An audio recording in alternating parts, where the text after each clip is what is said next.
சிவகங்கை மாவட்டம் கரிசல்பட்டியில் முஹைதீன் ஆண்டவர் ஜும்மா பள்ளிவாசலில் மிலாது நபியை முன்னிட்டு மத நல்லிணக்க கந்தூரி விழா நடைபெற்றது.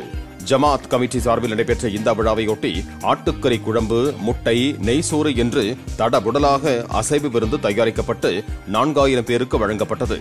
அனைத்து சமுதாய மக்களும் கலந்து கொண்ட இந்த விழாவில் மக்கள் நல்வாழ்வுக்காக சிறப்பு துவாக்கள் ஓதப்பட்டன.